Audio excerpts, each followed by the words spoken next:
예, 사상 최초로 현직 대통령 없이 치러진 이번 19대 대통령 보궐선거, 오늘 새 정부가 출범했습니다. 촛불과 태극기, 계층과 이념으로 갈라진 우리 사회를 통합하는 일은 문재인 대통령의 최우선 과제입니다. 네, 용인대학교 최창렬 교수, 리서치 배종찬 본부장, 정치부 조태현 기자 세 분과 함께 향후 전국 분석해 보겠습니다. 안녕하십니까? 안녕하세요. 자, 사상 초유의 대통령 탄핵 이후에 치러진 선거, 그만큼 국민적 관심도 뜨거웠습니다. 열기도 뜨거운데 우선 오늘 첫날 취임식이 간소하게 치러졌는데요. 취임 일성을 다시 한번 들어보시겠습니다. 이번 선거에서는 승자도 패자도 없습니다. 우리는 새로운 대한민국을 함께 이끌어가야 할 동반자입니다.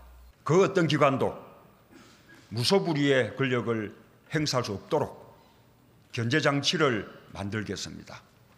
재벌 개혁에도 앞장서겠습니다. 문재인 정부 하에서는 정경유착이라는 낱말이 완전히 사라질 것입니다. 참모들과 머리와 어깨를 맞대고 토론하겠습니다. 국민과 수시로 소통하는 대통령이 되겠습니다. 때로는 광화문 광장에서 대토론회를 열겠습니다. 네, 한마디 한마디가 다 맞는 말이고 마음에 와닿는 그런 말들인데요. 우선 이번 선거의 의미를 간단하게 좀 평가를 하다면 어떻게 보시나요? 이번 선거는 예. 촛불 대선의 성격을 배제하고는 얘기할 수가 없을 것 같아요. 네. 촛불 민심에 의해서, 다시 말하면 주권자인 국민의 뜻에 의해서 대통령이 파면됐었고, 전직 대통령이. 그리고 그 결과 치러진 선거입니다. 그래서 이 선거의 기본적인 정신은, 시대 정신은 결국은 주권자인 국민의 뜻에 따라야 한다는 것이고, 그리고 전직 대통령이 소통하지 못했던 부분들을 지금 문재인 대통령이 소통하겠다라는 것이고, 국민의 뜻에 따르겠다. 그리고 정경유착이 지난 최순실 게이트의 본질이었잖아요. 그런 부분들에 대해서 그 단어 자체가 사라지게 만들겠다. 이런 것들이 이 시대를 바꾸겠다는 그런 대통령 의지로 나타나고 있는데, 오늘 소통 행보 같은 것들도 대단히 인상적이었던 것 같아요. 야당 당사를 방문한 일은 제가 알기로는 헌정사상 거의 없었던 것 같습니다. 국회와 국회에서 야당 대표들 만나는 일은 있었고 많이 봐왔습니다만, 직접 야당 당사를 방문하는 게 거의 처음이거든요. 그리고 가서 얘기하는 것도 상당히 진정성 있게 느껴졌고, 그냥 의례적으로 보여주식 행보는 아닌 것 같고, 어쨌든 오늘 전체적인 행보를 보면은 여러 가지로 상당히 많이 달라지겠구나라는 느낌은 받았어요. 근데 오늘 첫날이기 때문에 아직 평가하기는 이릅니다만, 최소한도 국민과 함께하겠다, 소통하겠다, 그리고 겸손해지겠다, 이런 것들은 읽을 수가 있지 않았나 이렇게 생각을 합니다. 배종찬 본부장께서는 어제 출구조사 아주 정확하게 마쳤어요. 거의 마쳤고, 출구조사와 함께 심층조사를 같이 병행하지 않았습니까? 이번 선거의 의미를 어떻게 평가할 수 있겠습니까? 네, 심층 출구조사에 나타난 국민들의 민심도 그렇고, 또 실제 득표 결과가 국민들이 뚜렷한 메시지를 남긴 것으로 보여집니다. 이 가만히 산 득표하지 않은 이 선거 결과였기 때문에 이 국민들은 협치를 강조할 수밖에 없었고요. 대통령도 취임사 국민들께 드리는 말씀에서 이 어떤 기관도 무소불위의 권력을 행사할 수 없도록 견제장치. 사실 이번 대선 결과가 그런 견제장치를 만든 것이나 다름없는 것이거든요. 대통령이 새로운 비전을 통해서 국민들에게 희망과 또 이 미래 건설에 대한 것을 이끌어 나가는 그런 국정 운영이 필요하겠지만, 더 중요한 것은 협치 없이는 그것이 가능하지가 않은 것이거든요. 수많은 공약도 실천 가능하려면 국회에서 법안이 통과되고 자연스럽게 협치가 나올 수밖에 없고, 야당 당사를 방문하는 것이 그렇기 때문에 시급했고 불가피했던 것이거든요. 그런 만큼 대통령도 이 국민들이 만들어진 이번 대선 결과를 또 교훈 삼아 이 협치의 정치를 이끌어 나가기를 국민들은 바라고 있는 것으로 보여집니다. 저도 한마디만 좀 첨언을 하자면요. 이번 그 후보 가운데서 탄핵에 찬성했던 후보는 모두 4명이라고 할 수 있습니다. 문재인, 안철수, 유승민, 심상정.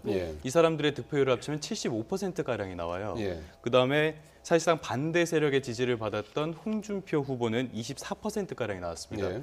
지금까지 여론조사 같은 거 보면 탄핵 파면에 찬성하는 여론이 대략 한 80%가량 나왔거든요. 그렇다면 교수님이 말씀하신 대로 이것이 시대 정신이 문재인 후보를 선택한 것이 아닌가, 이렇게도 좀 볼 수 있을 것 같고요. 또 하나는 지역별로 이제 대구, 경북, 경남을 제외하고는 문재인 후보가 전 지역에서 1위를 했다. 예. 이 점이 있고 예. 또 이 대구 경북 그 경남 그 보수의 성지라고 하는 이곳에서도 문재인 후보열이 득표율이 상당히 좀 나왔다는 점도 좀 주목해 볼 만하지 않나 싶습니다. 예. 또 오늘 문재인 대통령이 청와대에서 첫 브리핑을 하지 않았습니까? 네. 그런데 저는 그 언론인으로서 참 귀에 좀 쏙 잘 들렸던 말이 앞으로 중요한 사안이 있으면 국민 앞에 직접 브리핑을 하겠다, 직접 전하겠다라는 말이었거든요. 청와대 출입 기자들이나 정치부 기자들의 반응은 어땠는지 참 궁금합니다. 그 지금까지 앞에 그 4년이었죠. 4년 예. 동안에는 그 대통령이 이렇게 직접적으로 나서는 모습을 참 보기가 힘들었어요. 예. 또 권력자에게 기자들이 여론을 대신해서 물어보는 것조차도 좀 어려운 분위기가 아니었나 이렇게 본다면은 예. 이런 부분들은 상당히 좀 긍정적으로 볼 수 있을 것 같고요.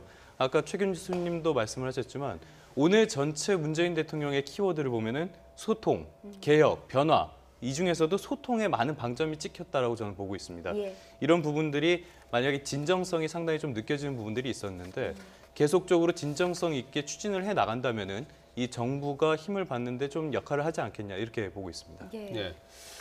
자, 지금 화면에는 취임식을 마치고 오늘 낮에 청와대로 이제 이동하는 그런 모습이 나오고 있는데요. 네. 오늘 문재인 대통령 아침에 현충원 참배를 마치고 제일 먼저 야당 당사를 방문하지 않았습니까? 지금 뭐 여러분이 말씀하셨습니다만 이제 120석 여당 입장에서는 협치는 이제 필수라고 할 수가 있는데 거기서 있었던 그 얘기를 잠깐 들어보겠습니다.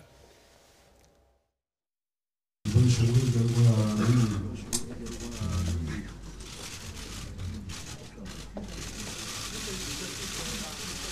수용하고 자유한국을 복원하는 데 그들이 만족하는 걸로 그렇게 하겠습니다. 안보도 경제도 공동체도 너무나 어려운 이 시기에 국민의 행복과 국가의 명운이 걸린 이 대통령의 무거운 책임을 다해 주실 것을 말씀드렸습니다. 오늘 끝난 이 자리에서 국민 여러분들의 새로운 대한민국에 대한 열망을 받아 안아 우리 정의당 또다시 출발하겠습니다. 예, 방문하는 자리에서 한 얘기가 네, 아니고 오늘 네. 후보들의 이제 승복하는 얘기를 들어보셨는데요. 그럼에도 불구하고 오늘 이 각 당 또 대선 후보들의 이야기에서 협치의 중요성을 느낄 수가 있는 부분이 네. 이제는 과거처럼 한 개, 두 개의 야당을 상대하는 것이 아니라 네 개의 야당 또는 그 이상의 국민들과 상대를 할 수밖에 없는 대통령의 입장이 된 것이거든요. 그만큼 협력, 협치 이것 없이는 한 발짝도 나갈 수 없는 문재인 대통령 시대의 이 방향을 설명하고 있는 것이기 때문에 그만큼 이 대선 후보들이 앞으로도 각 당에서 유력한 정치적 영향력을 행사할 수밖에 없습니다. 이들과 협력하는 것이 중요하다는 것을 다시 한번 보여주는 상황으로 보여집니다. 예. 예.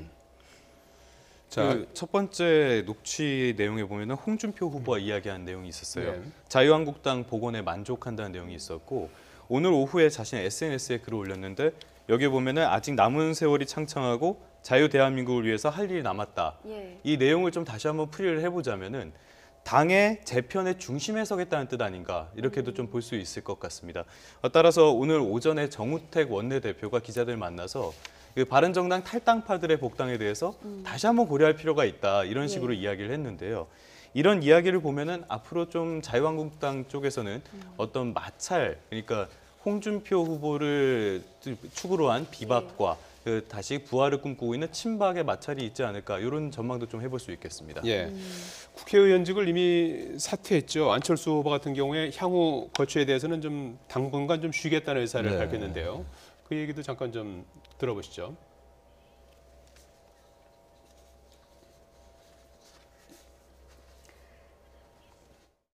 저는 패배했지만 좌절하지 않을 것입니다. 오히려 패배의 경험을 대한민국의 변화와 미래를 위한 자산으로 만들기 위해 더욱 노력할 것입니다. 대표님 향후 거취에 대해서 좀 구체적으로 좀 어떻게 하실 계획이 있으세요? 저 오늘 어제 오늘 말씀드린 대로입니다. 그리고 저도 좀 재충전 시간을 당분간 가지겠습니다. 우리는 많이 부족했고 국민의 지지를 얻는데 실패했습니다. 이번 선거 결과에 대해 저는 모든 책임을 지고 대표직에서 물러나겠습니다. 100가지 폐인들을 이야기하지만 모든 책임은 제가 다 지겠습니다. 지도부 사퇴는 나머지 최고위원들이랑도 상의가 다 된 건가요? 지도부 사퇴 안 하면 됩니다. 저만 하겠습니다. 그러한 것은 그분들의 희망사항이고요. 예, 국민의당은 뭐 지도부 사퇴를 한 상황이고요. 안철수 후보의 행보는 어떻게 예상할 수 있겠습니까? 그 안철수 후보가 오늘 밝힌 내용을 보면은 정계 은퇴에서 일각에서 나오는 그런 이야기들은 좀 사실이 아니다 이런 식으로 이야기를 한 것으로 풀이됩니다. 따라서 이제 어느 정도 시간을 가지고 재기의 움직임을 좀 보일 것으로 보이는데요. 이 재기의 움직임이 어느 정도 영향을 미칠지는 아직은 잘 모르겠습니다. 왜냐하면은 이번 대선에서는 최소한 2위를 승리하지 않으면 2위를 최소한 할 기회는 충분히 있었으나 결과적으로 봤을 때는 3위로 대선이 끝났거든요. 이런 측면에서 이 타격을 좀 피하기는 어려워 보이는 게 제 생각입니다. 3위에 그친 데다가 사실 호남에서의 표가 문재인 대통령에게 거의 어떻게 몰아줬다고 해야 될까요? 호남에서 이름표가 좀 많은 것 같습니다. 일단 국민의당은 의석이 23석이 호남석이란 말이죠. 28석 중에 23석이 호남이기 때문에 사실상 호남의 어떤 그 세력의 근거를 둔 정당이에요. 그러나 이번 대선에서 지금 말씀처럼 문재인 대통령에게 거의 압도적으로 표가 갔어요. 물론 과거처럼 80 내지 90% 이런 몰표하지 않았습니다만 호남의 지지 기반을 둔 정당으로서는 거의 상대적으로 볼 때 거의 몰표를 뺏긴 거로 봐야 되거든요. 그렇다면 과연 이 정당의 존립 근거가 어떻게 될 것인가를 얘기하지 않을 수가 없는 거죠. 물론 이제 국민의당이 40석을 가지고 있기 때문에 이번에 호남에서 지지를 못 받았다 하더라도 여전히 아까 협치를 다들 강조하셨잖아요. 협치란 측면에서 볼 때 국민의당은 대단히 소중한 존재예요. 민주당에게는 지금 총리 인준도 해야 되고 장관 인사청문회에서 역시 가장 우군이 될 수 있는 건 국민의당이거든요. 게다가 국민의당과 민주당은 한 뿌리에서 나온 정당이고 또 이념적 스탠스도 굉장히 비슷해요. 그럼에도 불구하고 어쨌든 국민의당은 이 정치 공학적으로 말이죠. 지금 여소야대 정부에서 어쨌든 이 지금 집권 세력은 당장은 아니라 하더라도요. 그 다른 정치 세력을 이렇게 흡입하려는 그런 본능적인 유혹을 느낄 겁니다. 아마. 왜냐하면 국정의 교착 같은 것들이 불가피할 수가 있거든요. 여소야대 정국이기 때문에. 그런 상황 속에서 호남에 지지를 못 받았다는 것은 국민의당 내부로 볼 때는 원심력이 일정 부분 작용할 수가 충분히 있을 것 같아요. 당장 그렇지 않다 하더라도. 원심력이 작용한다는 말씀은 민주당으로 좀 흡수될 수도 있을 것이고요. 또 각 의원 개별적으로도 행보를 달리할 수 있다고 봅니다. 왜냐하면 내년 지방선거도 있고 아직 총선은 많이 남아 있습니다만 기본적으로 정당의 존립 근거가 약해질 수 있고 또 하나 문제는 역시 3위를 했다는 겁니다. 2위 하지 않고 그런 것들이 국민의당을 당분간 어렵게 하지 않을까라고 보여지는데 어쨌든 협치가 중요하다면 또 거기서 뭔가 또 활로를 찾을 수 있을 것 같기도 합니다. 문재인 대통령이 압도적인 표차로 당선되긴 했지만 조금 전에 들으신 대로 여소야대 전국 운영 시작부터 만만치가 않습니다. 정부 조직 개편과 내각 인사청문회 등 순조로운 정부 출범을 위해서는 국회 협조가 필수적입니다. 김도원 기자 리포트 보시고 말씀 이어가도록 하겠습니다. 정권은 교체됐지만 국회의 의석 분포는 바뀌지 않았습니다. 총 299석 가운데 여당인 더불어민주당의 의석은 40%에 불과합니다. 여당만으론 정부 조직 개편은 물론 국무총리를 비롯한 장관 인사청문회를 순조롭게 풀어가기가 쉽지 않은 상황입니다. 게다가 국정과제 추진에 필요한 입법을 위해서도 국회 선진화법 때문에 국민의당, 바른정당은 물론 자유한국당의 협조까지 얻어야 합니다. 야당과 원만한 관계를 유지하며 협치의 틀을 만들어내지 못하면 정상적인 국정 운영이 출발부터 엉킬 수 있는 겁니다. 문재인 대통령도 이 때문에 선거운동 기간 동안 당적을 뛰어넘는 통합정부의 필요성을 강조해왔습니다. 저를 지지하지 않았던 분들도 섬기는 통합대통령이 되겠습니다. 상황에 따라서는 연정이나 개헌 논의 과정에서 자연스럽게 정계 개편이 이뤄질 수 있다는 관측도 나옵니다. 결국 새 정부의 성공 여부는 집권 초기 국회와의 관계 설정에서 판가름 날 것이란 전망입니다. YTN 김도원입니다. 자, 문재인 대통령 통합의 정부를 만들겠다고 선언했는데요. 자, 구체적으로 어떤 방안을 생각해 볼 수 있겠습니까? 뭐 연정이라든지 이런 것도 생각할 수 있는 겁니까? 연정은 사실상 대통령제에선 굉장히 어려운 얘기거든요. 연정이라는 거는 의회 이제 분포가 과반을 압도적으로 넘지 못할 때 다른 정당과 연정을 함으로써 입각을 시키는 거 아니에요, 의원들. 내각제 국가에서. 내각이라는 내각제라는 것은 의원과 장관이 겸직할 수 있는 것이고. 아니죠. 의회가 내각을 구성하는 거니까 그래서 의원 내각제라고 그러는 거 아니겠어요? 의회 정부죠, 말하자면. 그러나 대통령제에서는 미국의 경우는 의원과 장관이 겸직할 수 없잖아요. 우리나라는 내각제적 요소가 좀 있기 때문에 의원과 장관의 겸임이 가능한 거거든요. 근데 통합정부를 구체적으로 생각한다면 다른 정당에서 몇 명을 입각시킨다든지 이러면 가장 확실한 이제 통합정부가 될 수가 있겠죠. 지난 97년도에 DJ 김대중과 김종필의 그 지역 연합의 성격이긴 합니다만 적어도 내각제를 고리로 해서 연대했었잖아요. 연합. 그래서 김종필 총리를 시키고 자민련에서 그 당시 자유민주연합에서 일정 부분 입각을 했었어요. 그런 것들이 전형적인 통합정부라고 볼 수가 있는 건데 그 안철수 후보가 얘기했던 그 이른바 이제 공동정부의 형태인데 지금 당장 이 통합정부를 구체적으로 이렇게 다른 정당의 의원들을 입각시키는 이런 것들은 아직은 좀 이른 게 아닌가라는 생각이 들어요. 그래서 좀 아까 통합 대통령이 되겠다 이런 차원처럼 어떤 정책을 근거로 그리고 다른 정당이 제시했던 공약 중에서 공통 부분이 있는 것들을 뭐 수용한다든지 아니면 정책이 같은 것들을 연대하고 연합한다든지 해서 그런 쪽으로 협치를 유도하는 것을 통합정부라고 하지 않았는가 뭐 이런 추론도 가능하긴 한데요. 그래서 통합을 국민들이 어떻게 이해를 하고 있는가가 중요한데 문재인 정부 말 그대로 국민들이 이야기하기를 협치를 해야 된다는 것이거든요. 거기서 말하는 통합이라고 하는 것은 민생 현안들, 민생 법안들이 제대로 협력적으로 통과돼서 우리 국민들의 삶의 질이 나아지는 그런 이 결과가 나오는 것을 국민들이 통합정부의 산물로 여긴다면은 이 통합에는 한 3가지 정도가 있습니다. 하나는 인적 통합, 조직적 통합, 그다음에 정책적 통합인데 인적 통합을 하더라도 이건 또 자칫 생색내기가 될 수 있는 부분이고요. 조직적 통합을 하게 되면 이 내부 마찰, 내부적으로 여러 가지 또 개파 문제에 시달리다 보면 정작 국민들이 원했던 유기적인 이 조직적 통합이 이루어질 수 없다면 당연히 국민들이 원하고 있는 최종적인 결과는 정책적으로 국민들에게 이 질적으로 그리고 생산적으로 돌아가는 효과가 나타나는 정책적인 이 통합을 가장 원할 수 있기 때문에 정책을 다른 정당의 정책을 수용하고 또 이것이 좋은 정책이라면은 정부 여당의 입장도 있겠지만 야당의 입장까지도 반영하는 이런 통합 행보를 이 국민들이 통합 정부의 성격 차원에서는 가장 원하는 것으로 보여집니다. 일각에서는 이 문재인 대통령이 오늘 취임 연설에서 전국적으로 고르게 인재를 등용하겠다. 지지 여부와 상관없이 인재라면 삼고초려도 할 수 있다고 말씀을 좀 이어갔거든요. 조태현 기자. 그렇다면 이제 보수 후보 중에서도 보수 진영에서도 인재들을 파격적으로 등용할 가능성도 있는 것이 아니냐라는 전망이 좀 제기되고 있습니다. 그 뭐 가능성을 배제할 수는 없겠지만은 지금 시점에서 그런 인사를 거론하기는 조금 어려운 부분들이 있고요. 일단 상황을 좀 봐야 될 것 같은데요. 필요한 인사가 있다면은 그렇게 할 수는 있겠지만 일단 기본적으로는 계속적으로 소통을 강조하는 것도 이렇게 초반 사실 박근혜 정부 때를 보면은 초반 인사에 실패했기 때문에 초반에 국정 운영의 동력을 많이 잃었던 부분들이 있습니다.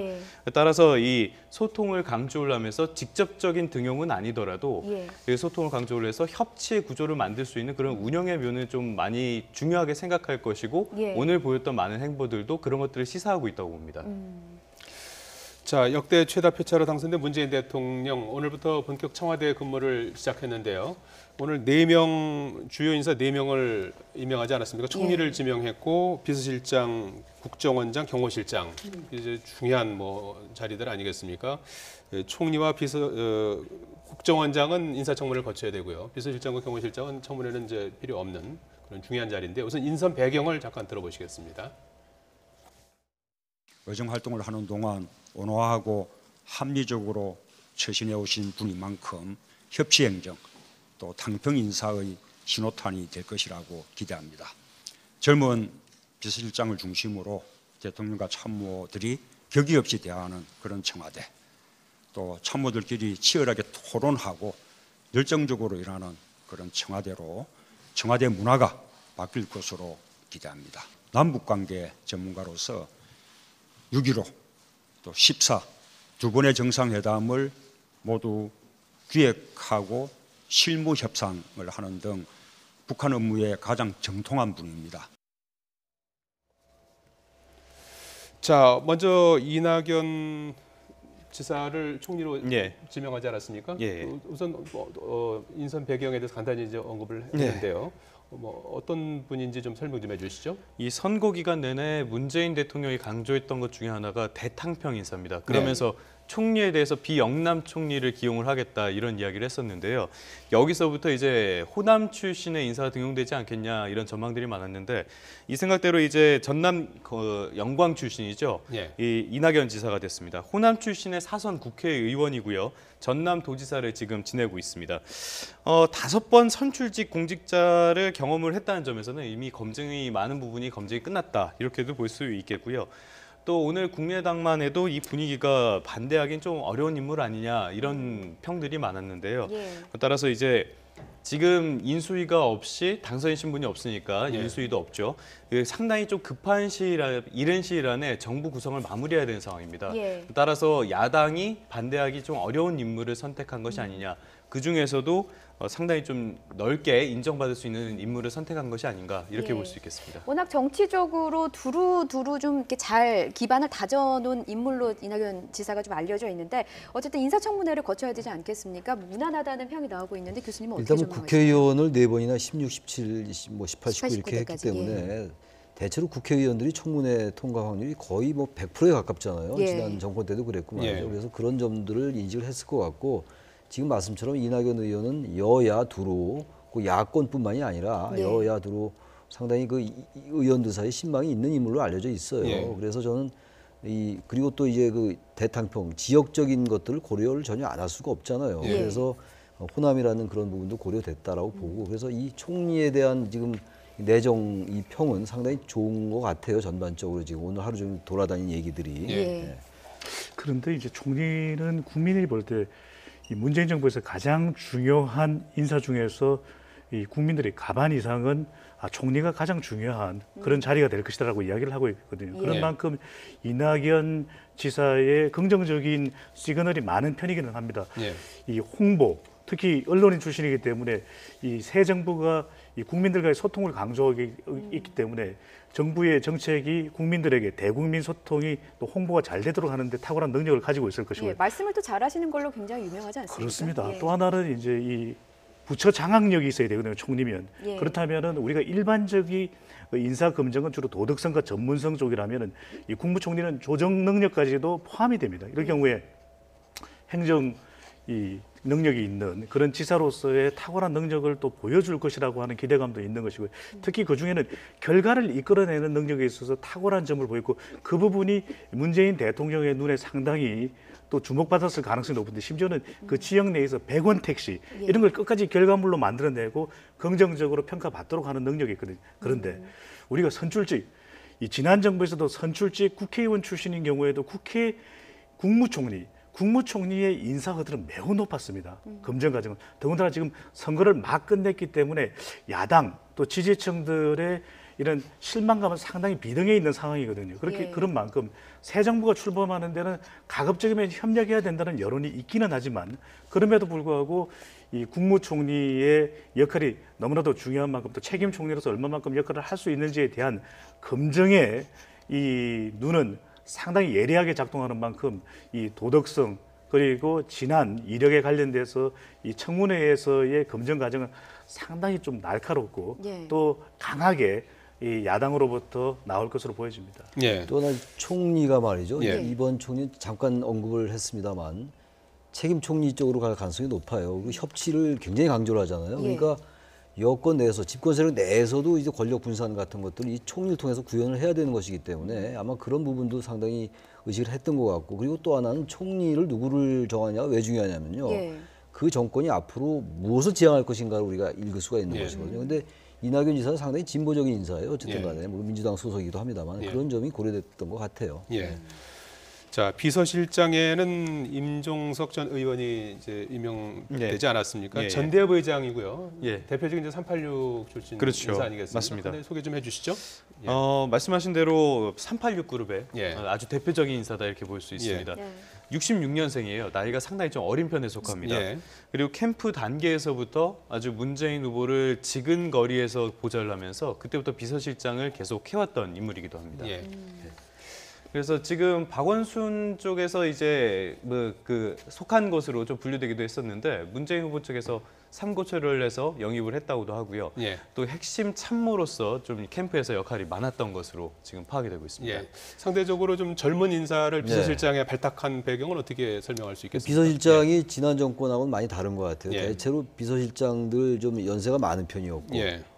그리고 좀 전반적인 분위기가 좀 무거운 분위기였잖아요. 가장 대비되는 근데 대목 이번에, 아니겠습니까? 그렇죠. 가장 예. 대비되는 건데 이번에 비서실장은 우리가 보통 아는 그런 정치 문법하고 많이 다른 거죠. 예. 뭐 다들 아까 말씀하신 것처럼 운동권 전대의장 출신이고 우상호 원내대표 그리고 이인영 의원 등과 사실은 86세대로서 운동권을 주도했던 인사거든요. 예. 어떤 면에서 볼 때는 향후 집권 세력 내에서 하나의 어떤 뭐 이 정권이 가고자 하는 방향을 추동할 수 있는 그러한 세력으로도 전 등장할 수 있을 것 같아요. 예. 왜냐하면 개혁이라는 것도 물론 같이 탕평도 하고 같이 협치도 해야 되겠습니다만 가장 핵심적으로 그러한 어떤 진보적인 아젠다라든지 개혁 아젠다를 같이 할 수 있는 세력은 반드시 필요한 거거든요. 예. 그래서 그런 면에서 동지적 관점에서 비서실장을 기용했다고 봐서 역대 정권과는 상당히 차별성이 있다라고 보여집니다. 예. 차별성을 말씀하셔서 저도 갑자기 기억나는 게 임종석 비서실장이 무조건 예스맨이 되지 않겠다라는 입장을 기자들과의 일문일답에서 밝혔거든요. 그만큼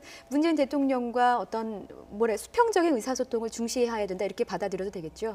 비서실장은 청와대 내의 조직을 총괄하는 것이거든요. 예. 그래서 중요한 것은 대통령에 대해서 우리 국민들의 일반적인 국민 여론 정서를 제대로 직보해 줄 수 있는 그런 역할을 담당해야 되는데 바로 우리가 이야기하는 쓴소리, 시어머니 역할 아니겠습니까? 예. 잔소리도 해야 되고 그것을 대통령이 받아들일 수 있도록 적극적인 역할. 물론 이 영부인도 하겠지만 그 역할의 공식적인 역할은 이 비서실장에게 놓여 있거든요. 근데 예. 지금 이번 인사와 관련해서 비서실장 임종석 전 의원과 관련해서는 여러 가지 시각이 있을 수 있습니다. 하지만 최근 들어서 문재인 대통령과 가까이서 보조를 맞춰가면서 이 중요한 역할들을 해온 것에 있어서는 청와대에서도 제대로 또 대통령과 보조를 맞추면서 역할을 할 것이라는 기대감도 있는데 지난 이력 때문에 이 좌파적인 성향이 강할 것 아니냐 이런 우려도 있거든요. 하지만 또 상당한 시간이 흘렀고 또 서울에서 정무부시장도 역임을 했기 때문에 그런 행정 능력 그리고 정부의 여러 가지 총괄 상황들에 대해서 청와대 내에서 보좌할 수 있는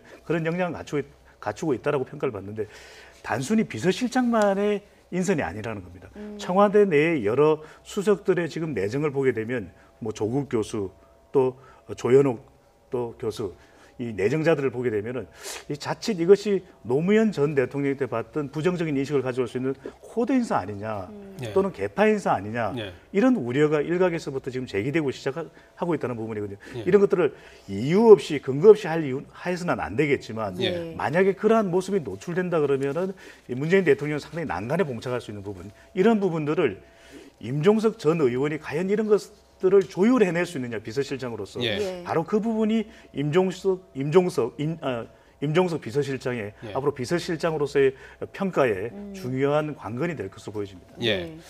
자 그리고 국정원장의 후보가 되는 거죠. 인사청문회를 거쳐야 되니까요. 국정원 서훈 전 국정원 3차장을 지냈지 않습니까? 예, 맞습니다. 어떤 분인지 설명 좀 해주시죠. 네, 말씀하셨는데 이낙연 지사가 총리로 지명이 됐지만 총리는 국회 청문회를 거치고 국회 동의도 받아야 됩니다.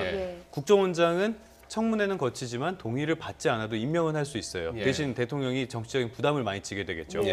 어찌됐건 이 서훈 전 국정원 3차장은 28년 3개월 동안 국정원에서 근무를 한 인물입니다. 북한에 대해서 굉장한 전문가로 지금 알려져 있고요. 두 차례 남북 정상회담을 다 실제로 꾸려왔던 인물이기도 합니다. 이 두 차례 남북 정상회담을 직접 이렇게 기획을 했다. 이 점에서 새 정부의 대북 정책에 어떤 변화가 있지 않을까 이 부분을 좀 유추해 볼 수 있을 것 같습니다. 또 문재인 정부는 핵심 정책 개선 의지도 오늘 간단히 뭐 인터뷰도 하지 않았습니까? 그 자리에서 이야기를 했는데 남북 정상회담이 필요하다는 이야기를 했어요. 그리고 여기 조건을 달았는데 조건이 성숙되면은 평양에도 갈 수 있다 이런 이야기를 했습니다. 그래서 오늘 좀 주목을 많이 받았던 이야기이기도 해요. 이게. 국정원장이 사실 국정원을 어떻게 개혁할 것이냐도 굉장히 중요한 것 같아요. 문재인 대통령 얘기가 권력기관들의 정치적 독립을 오늘 얘기했잖아요. 그럼 권력기관 중에서 아주 중요한 핵심 기관이 국정원이잖아요. 검찰, 경찰, 국정원, 공정거래위원회라든지 이런 기관들인데 국정원의 정치적 독립.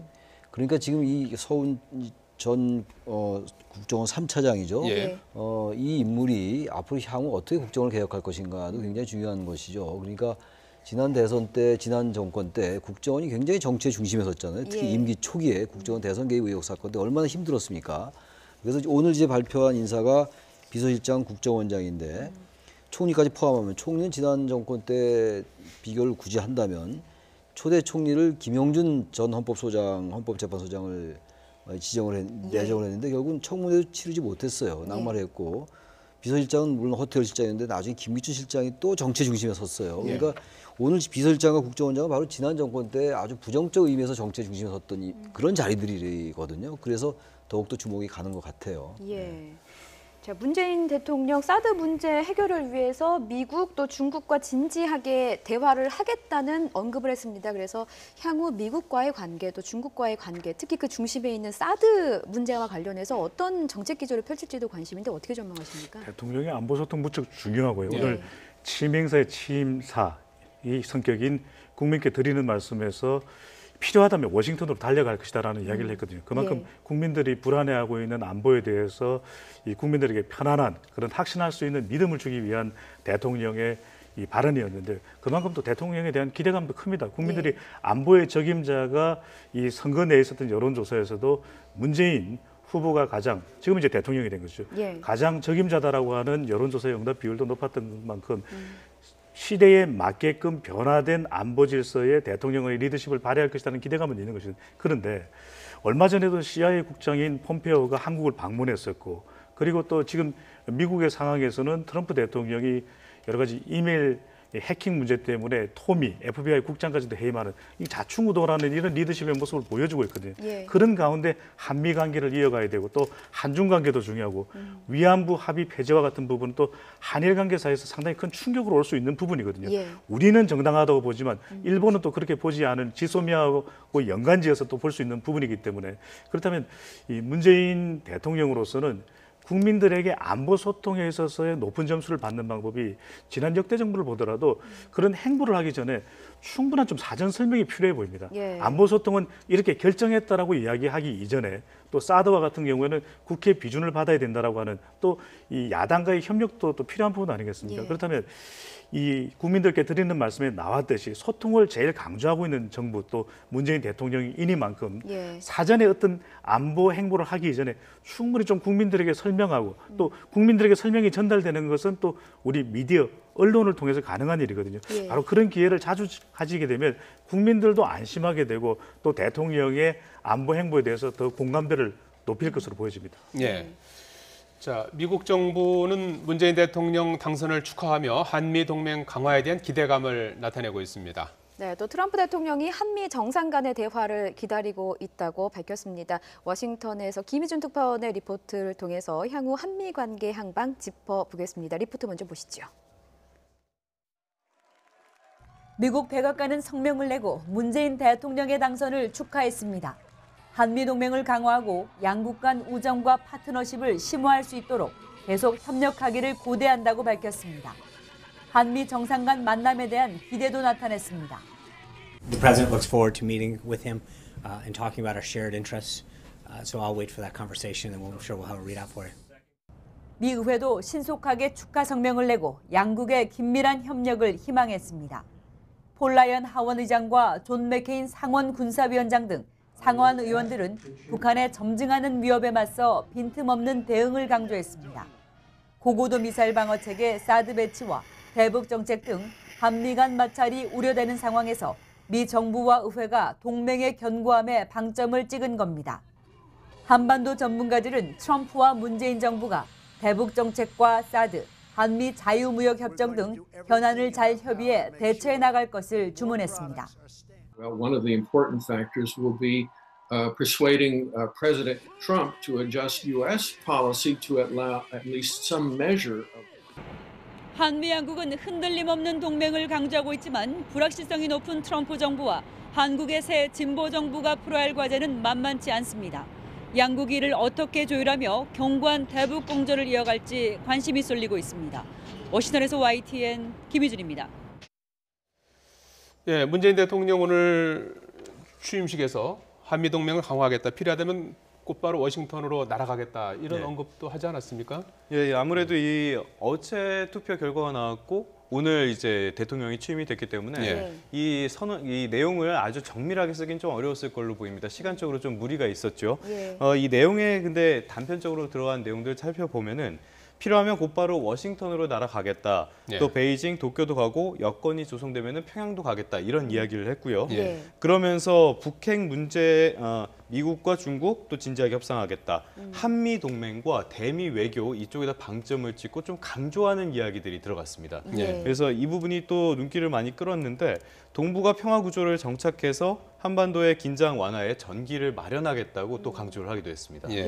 그렇다면 트럼프 대통령과의 만남이 언제쯤 이루어질 것인지 궁금해하는 분들이 많을 것 같아요. 일단 뭐 만남의 시기도 시기인데요. 일단 사드 배치 문제를 얘기 안 할 수가 없어요. 사드 배치에 대해서는 대선 기간 내내 차기 정부가 검토할 일이다라는 입장을 굉장히 강고하게 얘기를 했어요. 근데 이제 대통령이 됐다고 해서 그 부분을 완전히 한미 동맹이고 한미 간의 합의니까 그대로 따라야 된다라고 얘기하기가 어려울 거예요. 그래서 이제 트럼프 대통령을 만나게 된다면 바로 이제 그 부분이 가장 현안으로 대두가 될 것 같습니다. 지금 중국과의 관계도 있고 지금 미국과의 관계, 한미 동맹도 있기 때문에 문재인 대통령이 직면한 가장 큰 문제가 이 사드 배치 문제인 것 같아요. 그리고 지금 계속 지금은 야당 후보 지난번에 대선 때 다른 후보들이 공격했던 게 안보 불안을 많이 얘기했던 거 아니겠어요? 그 부분에 대해서 여전히 홍준표 후보를 지지했던 24%의 유권자들은 뭐 그걸 완전히 사드 배치를 찬성한다고 얘기할 수는 없다 하더라도요.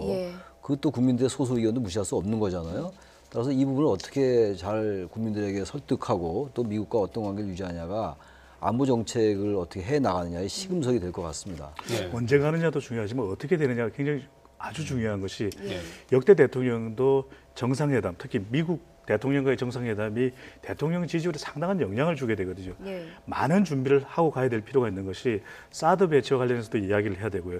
그리고 한국에 주둔하고 있는 방위비, 정액과 관련된 부분도 이야기가 되고 한미 FTA도 이야기가 돼야 되고요.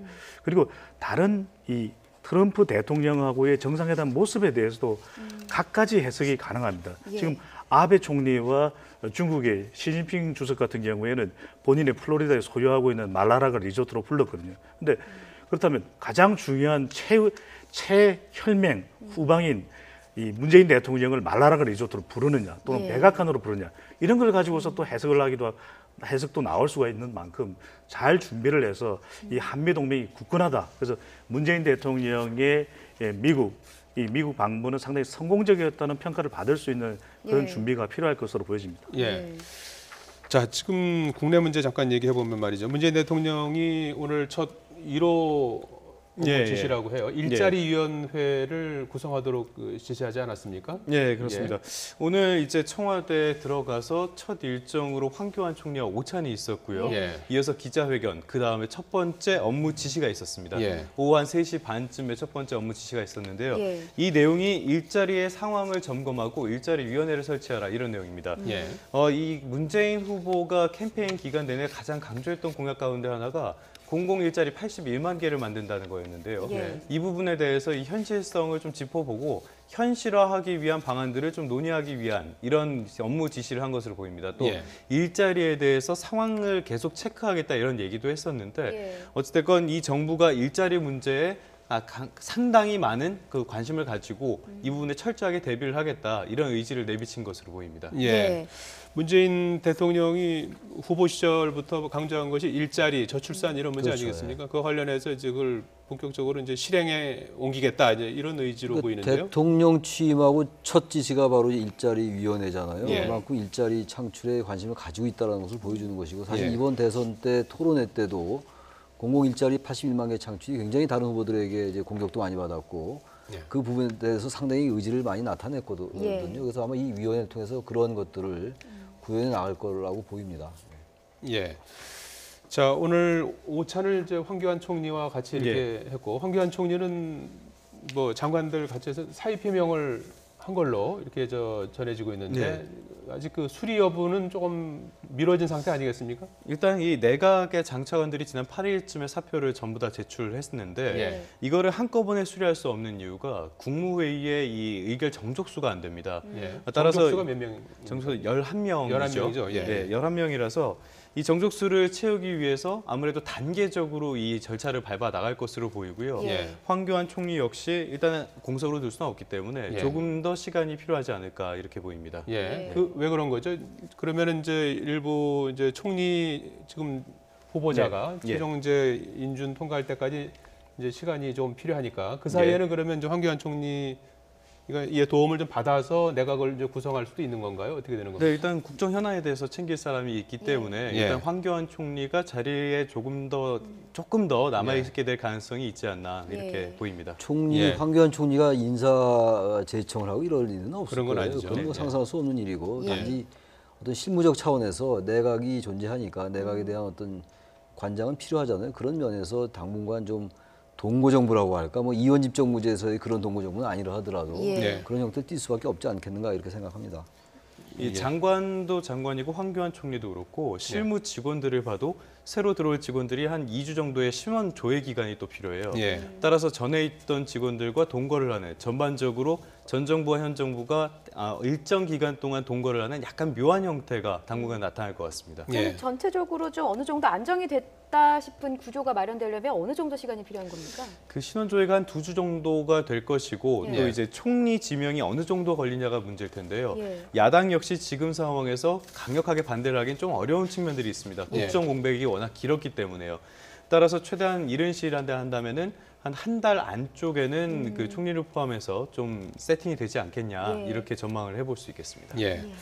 문재인 대통령도 뭐 며칠은 청와대 정비될 때까지 홍은동 사저에서 거주하면서 출퇴근하는 걸로 이렇게 돼 있죠? 한 2, 3일 정도는 청와대 관저 정비하기 전까지는 홍은동에서 청와대로 오갈 것으로 보입니다. 알겠습니다. 용인대학교 최창렬 교수, 리서치 앤 리서치의 배종찬 본부장, 정치부 조태영 기자였습니다. 세 분 고맙습니다. 고맙습니다. 고맙습니다.